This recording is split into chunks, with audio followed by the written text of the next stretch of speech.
बिस्मिल्लाहिर्रहमानिर्रहीम। Deputy superintendent jail police का 2015 का पेपर सॉल्व करते हैं और सबसे पहला क्वेश्चन है, how many times Pakistan has been elected a non permanent member of UN security council. तो इसका राइट ऑप्शन, अब चूंकि पाकिस्तान 8th टाइम बना है तो इसी वजह से इसका अब राइट ऑप्शन 8th टाइम बनेगा। जब ये पेपर हुआ था तो उस टाइम पाकिस्तान 7th टाइम बन चुका था। अब यहां से क्वेश्चन क्या आते हैं, क्वेश्चन ये आते हैं पाकिस्तान पहली दफा कब बना था। पाकिस्तान पहली दफा बना था 1952 से लेके 1953 तक। अब पहली बात क्या है, पहली बात ये है कि जो नॉन परमानेंट मेंबर होता है ये असल में 2 साल के लिए क्या होता है, सिलेक्ट होता है। तो इसी वजह से पाकिस्तान पहली मर्तबा कब सिलेक्ट हुआ था या इसका नॉन परमानेंट मेंबर बना था, वो 1952 से लेके 1953 तक था। फिर दूसरी मर्तबा 1968 से लेके 1969 तक ये नॉन परमानेंट मेंबर बनता है यूएन सिक्योरिटी काउंसिल का। फिर थर्ड टाइम ये कब बना, थर्ड टाइम ये 1976 से लेके 1977 तक बना। फिर ये फोर्थ टाइम कब बना, फोर्थ टाइम ये 1983 से लेके 1984 तक ये बनता है। फिर इसी तरीके से आगे जब हम बात करते हैं फिफ्थ टाइम की, तो ये फिफ्थ टाइम बना था 1993 से लेके 1994 तक। ये fifth time non permanent member बना था किसका, यूएन सिक्योरिटी काउंसिल का। फिर इसी तरीके से ये सिक्स्थ टाइम कब बना, 2003 से लेके 2004 तक। और ये सेवंथ टाइम कब बना, सेवंथ टाइम ये बना 2012 से लेके 2013 तक। ये सेवंथ टाइम था। अब चूंकि ये पाकिस्तान 8th टाइम है और अभी भी ये क्या है, यूएन सिक्योरिटी काउंसिल का नॉन परमानेंट मेंबर है, तो अब ये कब से कब तक है, अब ये 2025 से लेके 2026 तक ये नॉन परमानेंट मेंबर है यूएन सिक्योरिटी काउंसिल का। अगर हम बात करें यूएन सिक्योरिटी काउंसिल के मेंबर्स की, तो इससे रिलेटेड भी क्वेश्चन आता है। क्या अगर बात करें यूएन सिक्योरिटी काउंसिल की, तो इसके टोटल कितने मेंबर्स हैं, इसके टोटल 15 मेंबर्स हैं। इन 15 मेंबर्स में से जो 5 मेंबर्स हैं वो परमानेंट है, जिनको बिग 5 कहा जाता है, जिनको P5 कहा जाता है। ये कौन कौन से हैं, इनको याद करने के लिए एक लफ्ज याद कर लें आप, कर्फ्यू। कर्फ्यू। अब इसमें C जो है, C चाइना, U से यूएसए, R से रशिया रूस, F से फ्रांस, और आखिरी वाला जो U है इससे मुराद यूके। तो ये 5 मेंबर्स जो हैं ये 5 परमानेंट मेंबर्स कहलाते हैं, जिन्हें P5 कहा जाता है। अब इनमें से 5 परमानेंट हो गए, अब 10 जो हैं वो नॉन परमानेंट मेंबर्स हैं। 10 क्या है, 10 नॉन परमानेंट मेंबर्स हैं। जब इन 10 नॉन परमानेंट मेंबर्स की बात करते हैं तो एक मेंबर रिसेंटली पाकिस्तान भी इसका नॉन परमानेंट मेंबर है। ये नॉन परमानेंट मेंबर्स जो होते हैं ये 2 साल के लिए होते हैं। 2 साल के बाद फिर और मेंबर चूज किया जाता है। Which one is not the official language of United Nations. United Nations की कौन सी ऑफिशियल लैंग्वेज नहीं है, तो वो जर्मन है। यूनाइटेड नेशंस की ऑफिशियल लैंग्वेजेस कितनी है, वो 6 हैं। अब वो कौन कौन सी हैं उनको याद करना है, तो फेसर्स एक ट्रिक, ये एक एक्रोनिम याद कर ले, फेसर्स। अब F से फ्रेंच, फ्रेंच, और A से अरेबिक, C से चाइनीज, E से इंग्लिश, R से रशिया, रशियन, S से स्पेनिश। अब यहां पे भी मौजूद है, यहां अगर आप इस पिक्चर में देखें, इस इमेज में देखें, तो यहां पे भी मौजूद है। F से फ्रेंच 1946 में ये बनी थी इसकी ऑफिशियल लैंग्वेज।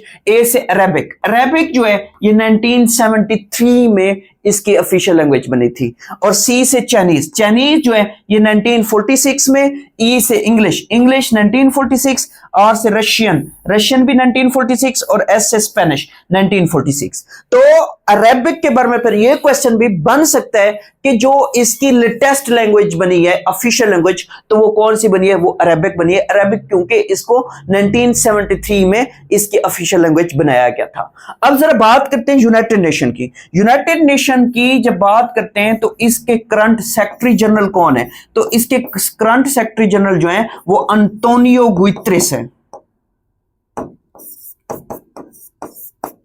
अंतोनियो गुतेरेस, ये कौन से नंबर के हैं, ये 9th नंबर के हैं। ये कौन से नंबर के हैं, ये 9th नंबर के हैं। इनकी सेकंड टर्म है, इनकी कौन सी टर्म है, सेकंड टर्म है। और इनका ताल्लुक कहां से, इनका ताल्लुक पुर्तगाल से है। ये सेक्रेटरी जनरल बनने से पहले ये प्राइम मिनिस्टर थे किसके, पुर्तगाल के। फिर नेक्स्ट क्वेश्चन हमारे पास क्या है, नेक्स्ट क्वेश्चन की हम बात करते हैं। Population wise Pakistan position in the world is, तो वो कौन से, वो 5th है। अब क्वेश्चन ये आता है फर्स्ट पे फिर कौन है, फर्स्ट पे इंडिया है, फर्स्ट पे कौन है, इंडिया है। दूसरे नंबर पे कौन है, दूसरे नंबर पे चाइना है। तीसरे नंबर पे कौन है, तीसरे नंबर पे यूएसए है। और चौथे नंबर पे कौन है, इंडोनेशिया है। और 5वें नंबर पे कौन है, 5वें नंबर पे पाकिस्तान है। अब यहां पे क्वेश्चन ये बनता है कि मुस्लिम दुनिया का आबादी के लिहाज से सबसे बड़ा मुल्क कौन सा है, तो मुस्लिम दुनिया का आबादी के लिहाज से सबसे बड़ा मुल्क जो है वो इंडोनेशिया है, क्योंकि इंडोनेशिया की पॉपुलेशन तमाम मुस्लिम ममालिक से ज्यादा है। तो इस वजह से इंडोनेशिया का मुस्लिम दुनिया में आबादी के लिहाज से पहला नंबर है, और फिर पाकिस्तान का मुस्लिम दुनिया में आबादी के लिहाज से दूसरा नंबर बनता है। नेक्स्ट क्वेश्चन हमारे पास क्या है, नेक्स्ट क्वेश्चन है the lowest point on earth is, तो वो कौन सा है, वो डेड सी है। अब डेड सी के बारे में क्वेश्चन ये बनता है, अगर आप इस इमेज से भी देखें तो डेड सी के बारे में हमारे पास क्वेश्चन ये बनता है ये कौन से दो मुल्कों के दरमियान है, कौन से दो मुल्कों के दरमियान है। तो इस साइड पे इसराइल है, इस साइड पे जॉर्डन है। तो जॉर्डन और इसराइल के साथ ये अपना जो वाटर है वो शेयर करता है, या अपना बॉर्डर शेयर करता है। अब यहां पे अगर देखें तो ये वेस्ट बैंक भी कभी कभार इसराइल की बजाय क्या दे देता है, ऑप्शन में वेस्ट बैंक दे देता है, वेस्ट बैंक, क्योंकि वेस्ट बैंक को कैप्चर किया था 1967 में इसराइल ने। अब इसी जब डेड सी की बात करते हैं तो इसकी लेंथ कितनी है, तो इसकी लेंथ जो है वो राउंड अबाउट 50 किलोमीटर है। राउंड अबाउट कितनी है, 50 किलोमीटर है। इसकी विड्थ कितनी है, इसकी विड्थ जो है वो भी राउंड अबाउट 11 से लेके 15 किलोमीटर तक इसकी विड्थ के बारे में ऑप्शंस मौजूद होते हैं। अब क्वेश्चन क्या बनता है, क्वेश्चन ये बनता है कि बिलो द सी लेवल, कितना ये बिलो द सी लेवल है, तो ये 420 मीटर बिलो सी लेवल है। तो ये चंद क्वेश्चंस हैं जो कि इससे मुतालिक पूछे जाते हैं एग्जाम के अंदर। नेक्स्ट क्वेश्चन हमारे पास क्या है, नेक्स्ट क्वेश्चन हमारे पास है which country is situated below the sea level. अब कंट्री की बात कर रहा है, अब किसकी बात कर रहा है, कंट्री की बात कर रहा है। तो ये कौन सा है, ये नीदरलैंड है। ये कौन सा है, नीदरलैंड।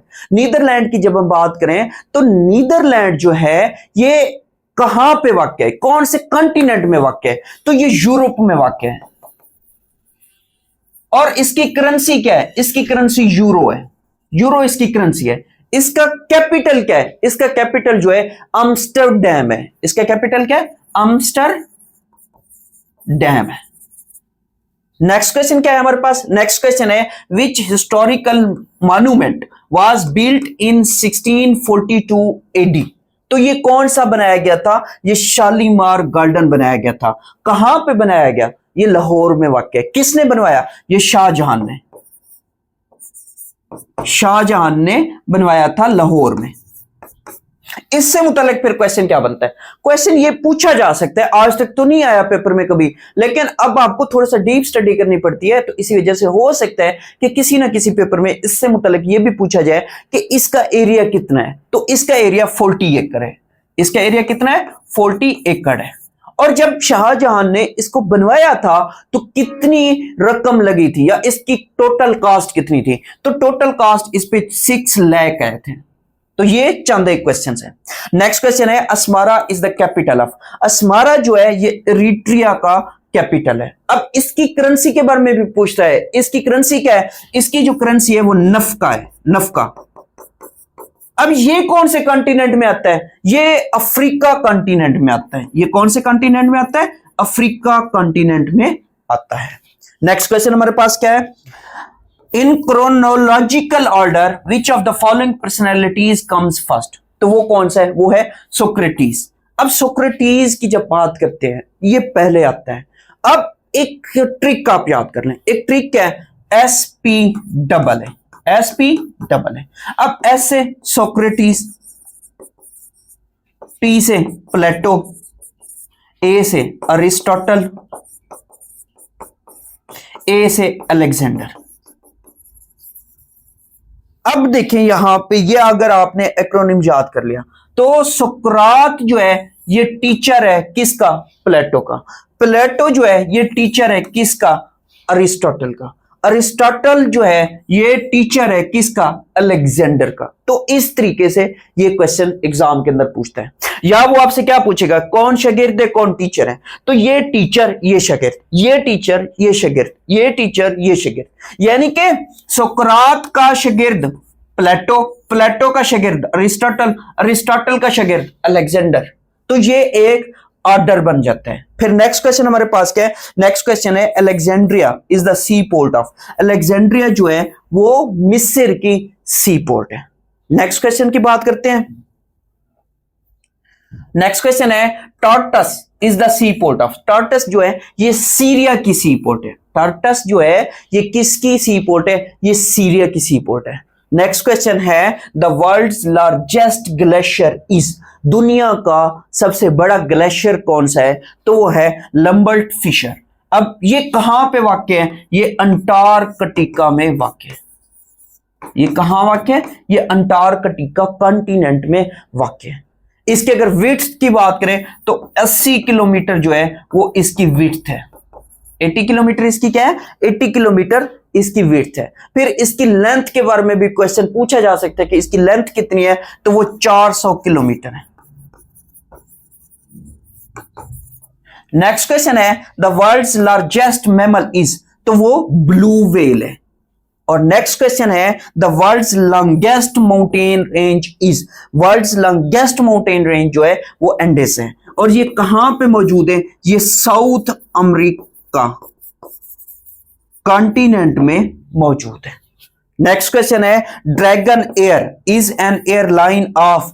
तो ये हांगकांग की एयरलाइन है। नेक्स्ट क्वेश्चन की बात करते हैं। A great traveller Ibn Battuta belonged to.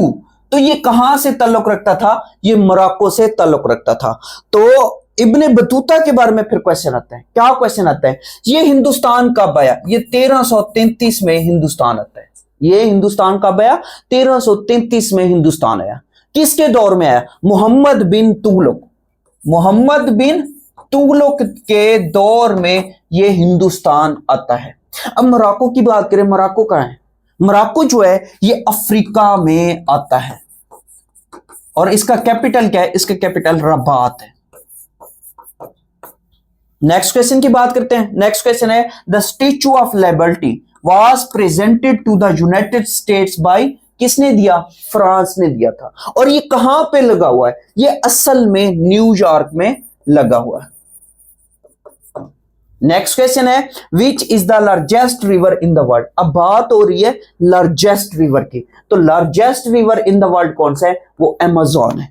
अब यहां पे एक क्वेश्चन और भी बनता है। वो क्वेश्चन ये बनता है अमेज़न जो है ये लार्जेस्ट रिवर है। सेकंड लार्जेस्ट रिवर कौन सा है? फिर सेकंड लार्जेस्ट रिवर जो है वो नील रिवर है। वो कौन सा है? वो नील रिवर है। अक्सर बच्चों को कंफ्यूजन हो जाती है। अब वो क्वेश्चन थोड़ा सा चेंज कर देते हैं। वो क्वेश्चन क्या पूछता है? क्वेश्चन ये पूछता है कि फर्स्ट लॉन्गेस्ट रिवर। अगर लॉन्गेस्ट रिवर की बात करें तो लॉन्गेस्ट रिवर फर्स्ट जो है वो नील है। फिर सेकंड लॉन्गेस्ट कौन सा है? सेकंड लॉन्गेस्ट जो है वो फिर आपका यही अमेजॉन बनता है। सिर्फ लफ्ज आपने इसको देखना है, लार्जेस्ट पूछ रहा है कि लॉन्गेस्ट पूछ रहा है, फिर आपने उसी हिसाब से क्वेश्चन ठीक करना है। नेक्स्ट क्वेश्चन है theory of evaluation was presented by, तो ये किसने दी थी? ये चार्ल्स डार्विन ने दी थी। अब चार्ल्स डार्विन के बारे में एक क्वेश्चन और भी बनता है कि चार्ल्स डार्विन कहां का रहने वाला था, तो ये यूके का था। नेक्स्ट क्वेश्चन है Pablo Picasso is considered a great. Pablo Picasso जो था वो असल में एक पेंटर था, पेंटर। अब इसके बारे में फिर क्वेश्चन ये बनता है कि ये कहां का था? ये स्पेनिश था, स्पेन का था। स्पेन का एक बहुत ज्यादा मशहूर क्या था? पेंटर था। नेक्स्ट क्वेश्चन की बात करते हैं। नेक्स्ट क्वेश्चन है Mossad is the intelligence agency of. Mossad जो है ये इसराइल की इंटेलिजेंस एजेंसी है। नेक्स्ट क्वेश्चन है the government of India act 1935 divided the country into, या तो आपको कंट्री कहेगा या क्या कहेगा? ये सब कॉन्टिनेंट कहेगा, क्योंकि ये सब कॉन्टिनेंट की बात हो रही है, क्योंकि गवर्नमेंट ऑफ इंडिया एक्ट 1935 जो था वो सब कॉन्टिनेंट के लिए था जब ब्रिटिश रूल था। तो इसको कितने प्रोविंसेस में डिवाइड किया गया? तो 11 प्रोविंसेस में डिवाइड किया गया। कितने प्रोविंसेस में डिवाइड किया गया?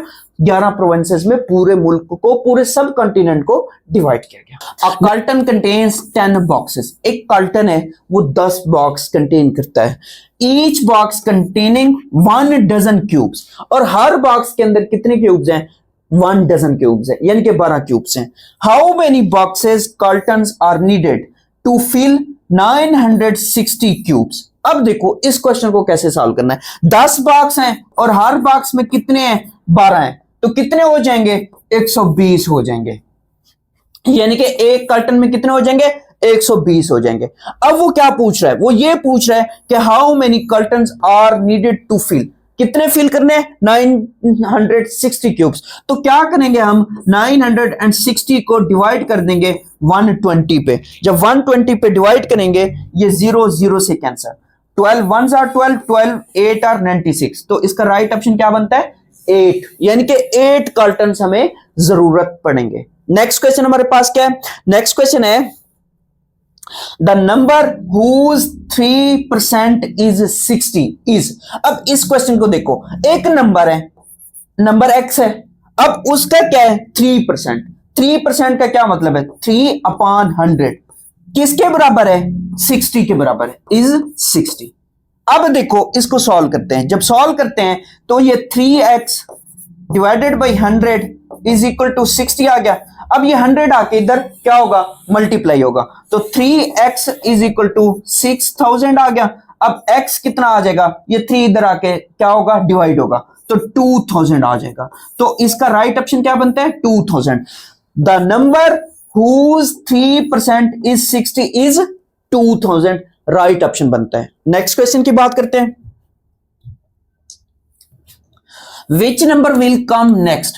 इस तरह का जब भी सीरीज का क्वेश्चन आता है तो हम क्या करते हैं? हम सबसे पहले डिफरेंसेस देखते हैं कि इनके दरमियान डिफरेंस कितने का है। 2 और 5 के दरमियान 3 का डिफरेंस, 5 और 8 के दरमियान 3 का डिफरेंस, 8 और 11 के दरमियान 3 का डिफरेंस, 11 और 14 के दरमियान 3 का डिफरेंस। तो इससे हमें यह पता चल रहा है कि यहां पे 3 की एक सीरीज बन रही है डिफरेंस के हिसाब से। तो यहां पे अगला नंबर जो होगा, अगला नंबर क्या होगा? 17 होगा, क्योंकि 17 और 14 के दरमियान डिफरेंस कितने का है? 3 का। तो यहां पे राइट ऑप्शन क्या बनेगा? 17 बनेगा। नेक्स्ट क्वेश्चन है in the exam 45% students failed and 550 students were successful. The total number of students who appeared in the exam was. अब यहां पे थोड़ा सा अगर आप गौर करें, थोड़ा सा गौर करें तो ये देखें कि 45% जो है वो फेल हुए। जब 45% फेल हुए तो पास कितने हुए? पास कितने हुए? पास 55% हुए। पास कितने हुए? 55% हुए। जब पास 55% हुए तो 55% कितना बन रहा है? 550 स्टूडेंट्स बन रहे हैं। तो इसको अगर आप थोड़ा सा ऑप्शंस पे गौर करेंगे, आपको ऑप्शंस में ही इसका आंसर नजर आ जाएगा। देखें अब इसका आंसर क्या बनता है, 1000 बनता है। अगर इस 1000 का आप क्या करें, 55% निकाल लें, 55% निकाल लें। हमेशा स्मार्ट वर्क क्या करें, हमेशा स्मार्ट वर्क करना पेपर में, क्योंकि पेपर में टाइम सेविंग मोर इंपॉर्टेंट है।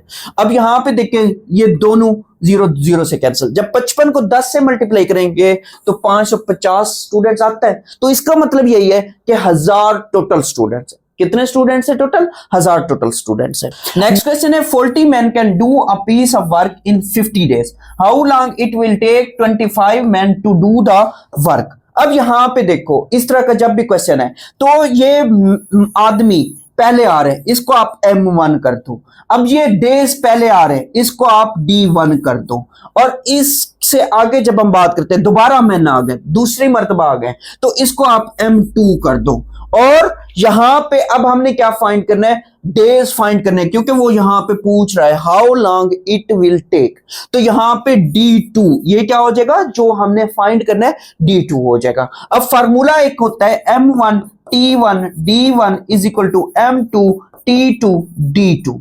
अब यहां पे M जो है ये आपके मैन होंगे, ये आपकी वोमेन होंगे, लेबर होंगे, कुछ भी होंगे, लेकिन यहां पे आपने ये याद रखना है कि जो पहले आएंगे मैन वो M1 कहलाएंगे, जो बाद में आएंगे उनको हम M2 कहेंगे। यहां पे मैन है, वोमेन है, लेबर है, कुछ भी है, आपने ये याद रखना है जो काम कर रहा है, जो काम कर रहा है। और टी क्या है, टी जो ये आपके पास टाइम होगा, टाइम जो कि आपको आवर्स में गिवन होगा, जो किस में गिवन होगा, आवर्स में गिवन होगा। और डी क्या है, डी जो है वो आपके पास डेज को रिप्रेजेंट करता है। अब ये बात अगर आपने समझ ली, अब आपको क्वेश्चन में जो चीजें गिवन है वही आप इसमें ले लें, बाकी छोड़ दें। अब यहां पे हमें टाइम नहीं गिवन, जब टाइम नहीं गिवन तो हम टाइम नहीं लेंगे, हम टाइम नहीं लेंगे, हम क्या लेंगे, हम लेंगे M1 D1 is equal to M2 D2। वही चीजें हम क्या करेंगे, सिर्फ लेंगे। अब यहां पे देखो M1 कितना है, M1 40 है, 40, D1 कितना है, D1 50 है, M2 कितना है, M2 25 है, और D2 क्या है, D2 हमने फाइंड करना है, उसको D2 ही रहने दो, D2 ही रहने दो। अब D2 is equal to 40 multiply by 50। अब ये 25 इधर क्या कर दो, इधर डिवाइड कर दो, क्योंकि इस साइड पे था, उधर जाके क्या होगा, डिवाइड होगा। अब 25 1s are 25, 22s are 50, और 40 को जब 2 से मल्टीप्लाई करेंगे तो कितना आएगा, 80 इसका आंसर आएगा। तो इस तरीके से ये क्वेश्चन सॉल्व होता है। नेक्स्ट क्वेश्चन की बात करते हैं। A boy ranks 13 in the class of 26। एक क्लास है 26 स्टूडेंट्स की, कोई टेस्ट हुआ या कोई सर ने क्या किया, सर ने कोई उनसे क्विज लिया, असाइनमेंट दी, तो उसका जो रैंक आया वो 13 आया, और टोटल स्टूडेंट्स कितने 26 हैं। What is his rank from the last. अब लास्ट से बताओ कौन से नंबर का है, लास्ट से बताओ कौन से नंबर का इसका रैंक बनता है, यानी कि आपने उल्टी गिनती स्टार्ट करनी है। अब देखो यानी कि एक से क्या करो, अगर आपके पास टाइम है तो एक से लेके आप क्या करो, आप 26 तक लिख लो काउंटिंग, क्योंकि ये सिंपलेस्ट वे है, सिंपलेस्ट वे है।